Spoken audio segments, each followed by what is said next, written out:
Oh, hey guys. You trying to get a look at my hot side? Okay guys, we're back out here working on our budget C10 turbo project. What we're doing today is I'm taking the hot side back apart. We're going to sand everything down. I'm going to go ahead and shoot it with some high temp paint. I don't know if we're going to be able to bake it on yet, but I'm going to at least get it painted and probably go ahead and get it wrapped. Then we got to put it all back together. So we got a lot of work to do. We're going to go ahead and get started. We got our crossover pipe back off. I don't know if you guys have really gotten a good look at that, but this is the crossover pipe that we made completely out of scrap parts. Even that flex joint was actually a piece that came from a scrap engine that John's son found at work. So that's why it looks like there's double welds there, because there's, you know, the original welds from what that came off of, and then our welds. We are not worried about what this looks like. The main thing we're worried about is the rust. So I'm going to paint it with some high temp paint. I'm going to sand everything down real good. Of course, you know, that won't be getting painted, but all the solid parts will be getting high temp black paint. And then after that sets up, we're going to go ahead and wrap the whole thing with our titanium exhaust wrap. Once that titanium exhaust wrap is on there, it's going to look just like any other crossover pipe, guys. So now that we got that off, let's get back under the hood and get these manifolds off. I got the turbo manifolds off, got the crossover pipe off, and I went ahead and put it all together for you just so you guys could kind of see out of the engine bay how all this is laid out. So now you can see the whole hot side. This is outside of the engine bay. I went ahead and put it all back together. Now this is before we paint it, and this is before we wrap it. I mean, it already doesn't look bad, to be honest. I could probably sand this down and paint it, and it would look terrific. But we're going to wrap it too, not just for looks, but also for heat. This is the part of the video where I want to touch on a subject that's kind of been getting to me lately as far as this build. When I talk about this build on different Facebook pages, on different forums, I've kind of been getting this reaction from the younger crowd, and I just want to put some things to bed here. I've been alive for 40 years. I've been working on cars since I was probably 12 years old with, you know, my stepfather. You know, I went to school for mechanics, went in the Army. I was a mechanic in the Army, a tank mechanic. There's this growing trend that's really, I don't want to say it's annoying me. I just want to say it's kind of disturbing me. And this trend seems to be happening among younger hot rodders. I've noticed this in particular over probably the last 10 years or so.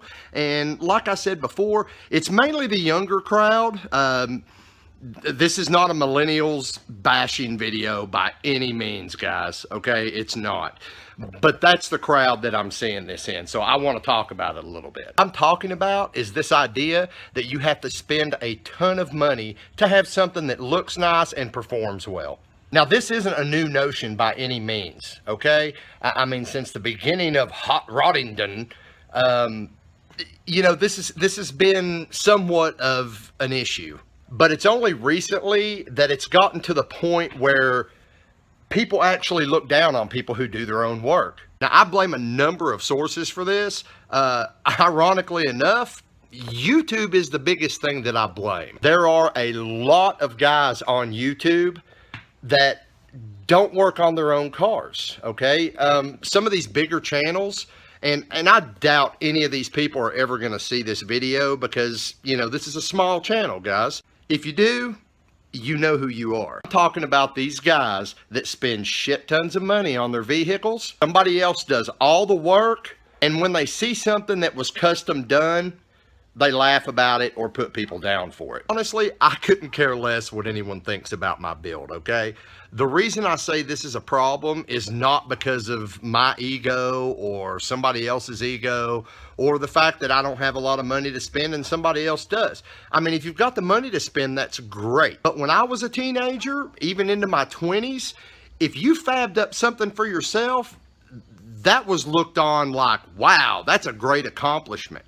Nowadays, if you fab something up for yourself, people are like, wow, man, you think it'll hold together? So through this build, I've really had two purposes, okay? The first purpose, of course, is to build a street truck that, you know, makes good power. The second purpose is to put together a custom system out of nothing but scrap that looks nice. And the reason I'm saying that, guys, is because when I get on different Facebook pages, you know, sometimes there'll be somebody on there asking about, you know, turbo manifolds or you know, what's a good budget turbo system they can buy. And I always say, fabricate it yourself. And the immediate response from these people is usually, but I want it to look good. You can make it look good, okay? You don't have to spend a ton of money to have a nice looking turbo setup. You don't have to spend a ton of money to have a nice looking anything. You just got to put a little time into it. And that's one of the things I plan to prove with this build. You guys just saw the system down there. Now that's completely raw. And honestly, I don't think it looks that bad. But what we're going to do is we're going to spice it up a little, and it's not just for aesthetics. You know, we're not just doing this for looks. We're primarily just trying to keep the heat down, guys.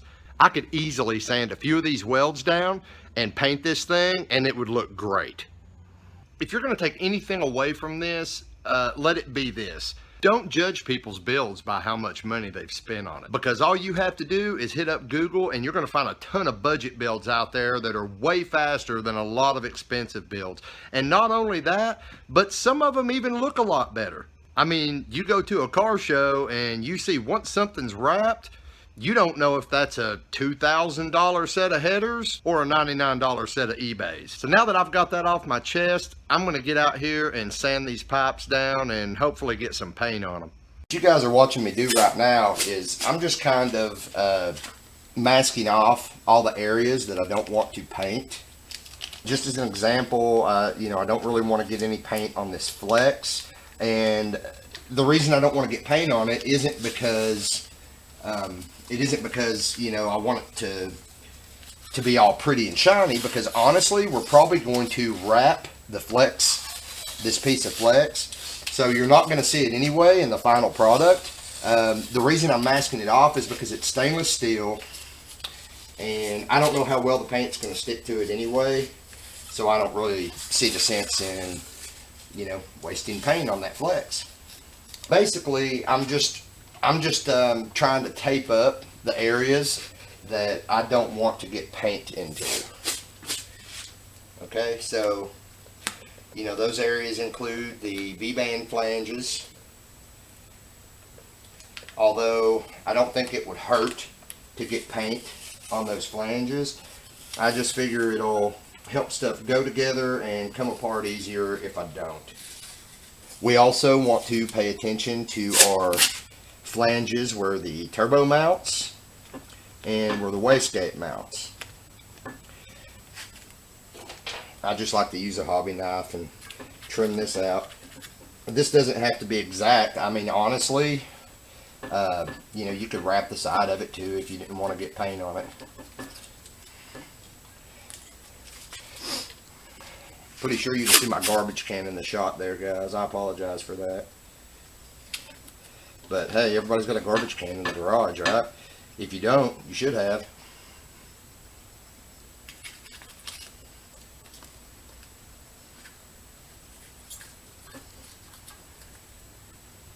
Whew. I'm a little shaky and maybe even a little hungover right now. You'll figure out why later in the video. Even though this is heat activated paint, and even though we're going to be covering it up, so I don't really care what it looks like, you know, I recommend going around. I've already scuffed these pipes with some sandpaper, but you know, of course you want to go around and scuff them up. One area that I haven't dealt with yet is, you know, we've got this little area of pipe. Now keep in mind, guys, we made this whole thing out of scrap exhaust pipe. And I've still got some pieces of a sticker or something right here that I'm going to take a razor blade and try to get scraped off and then resand this area. You can see we've already got our manifolds hit with a coat. We're going to hit this pipe too. The problem is I've only got one can of this high heat exhaust paint. This is just something that I had laying around. I had bought it by accident when I was painting my engine a couple years ago. So I don't really think I'm going to have enough left here to put a full coat on our crossover pipe. that's okay. You can recoat this stuff after 1 hour. So what I'm going to do is try to focus primarily on the joints, the weld joints, which is, you know, where rust is going to form first. So I'm going to go ahead and hit all those joints, use up this can, and then I'll probably go buy another can and start with the crossover pipe with the second can, and then just, you know, do some touch-up work on the manifolds. Again, I don't really care what this looks like because we're going to be wrapping all this pipe with titanium heat wrap.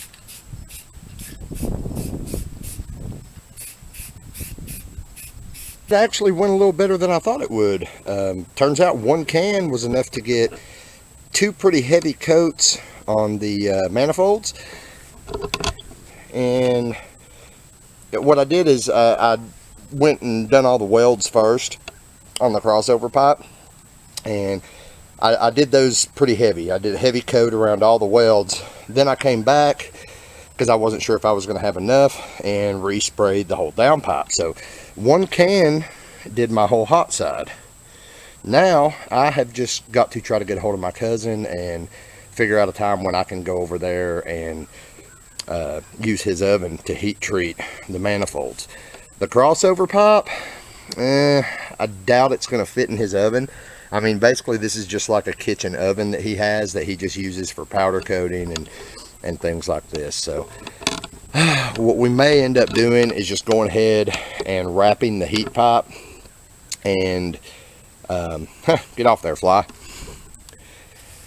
And after we wrap the heat pipe, put it on and just heat cycle it on the vehicle a few times. But again, I'm not really worried about this paint. The only reason I'm using this paint in the first place is to try to kind of thwart the rust while we're putting this together, because after John sandblasted these manifolds the first time, they started to re-rust like the next day. So don't want to have to deal with that. For those of you who do want to paint your pipes, this is what I used. Again, I bought this by accident several years ago, and I've just been looking for an excuse to use it ever since, and this was my excuse. But it's made by Rust-Oleum. It's high heat. It's supposed to be good to 2,000 degrees. I'm sure that's like flash heat, not 2,000 degrees constant heat. But anyway, basically you spray this on, you let it cure for an hour, then you have to heat treat it, and it kind of bonds it to the metal, similar to powder coating or something like that.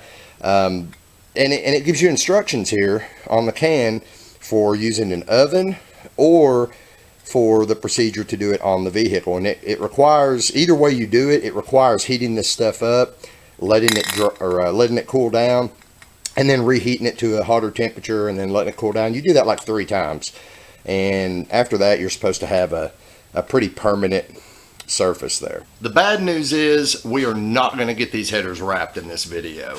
I'm going to need to get a hold of my cousin so I can take these over there to his house and hopefully go ahead and heat treat them off the vehicle instead of on the vehicle. But definitely going to show you how I go about wrapping them in an upcoming video. Good thing is we got them painted, so we don't have to worry about them rusting or anything like that, and that's my primary concern right now while we're doing other things on the vehicle. So stay tuned to see that wrapping video. My cousin that has the oven that I was going to take these pipes to heat up to bake the paint on is working out of town right now. He works for the sheet metal union, so he travels a lot. So rather than try to get a hold of him and try to figure out a time to go over there, believe it or not, my wife actually thought this idea up. We are just putting our heat gun in one end of the pipe, and I don't know if you guys can see this or not, but there's actually smoke coming off the pipes. I mean, this is warming them up pretty good. I got a scuff here, unfortunately, but you know, like I said, this is all gonna be, and I can feel the heat coming out of here. Like, I can't even touch this pipe right now. It's hot. So what I'm doing is, since I'm kind of simulating exhaust flowing through the pipe, I'm following the instructions on the can for heat cycling this paint while it's on the vehicle. So what I've done is I heated this pipe for 10 minutes, and then while it was cooling, I heated this manifold through this end for 10 minutes. I'm gonna get back to that in a second. And then I did this one for 10 minutes. Now I'm back on this pipe and we're heating it for 20 minutes. And it's already been about 12 minutes. And like I said, I don't know if the video is picking it up, but there's smoke coming off this thing. I mean, it's getting plenty hot enough. So that is awesome. The only problem I'm having while it's this process, oh yeah, I used some old header wrap to shove in here so that the air just didn't move out. It turns the circle and comes out this pipe. So we're making sure we're heating everything good. The problem I'm having is, of course, with the cast manifolds. You know, the whole reason the factory uses cast manifolds is because they don't transfer heat to the outside as well. So the problem I'm having here is when I heat it on this end, it gets really hot down through here, and the first couple runners, this one is getting hot but not super hot. This one is not really getting hot at all. I mean, it's getting like hot to the touch, but like I can hold my hand on it for a couple seconds, so that's obviously not hot enough. So what I'm doing with these, oh, I want to say though, for some reason I'm not having that problem with this, probably because of the way, you know, we shaped it to flow. And this might also be a testament to, you know, this manifold just flowing overall better than that manifold, because on this side here, I had no problem. I mean, as a matter of fact, it's been 10 minutes and I still can't really hold my hand on this, well, on any of the tubes. I mean, this one got hot enough.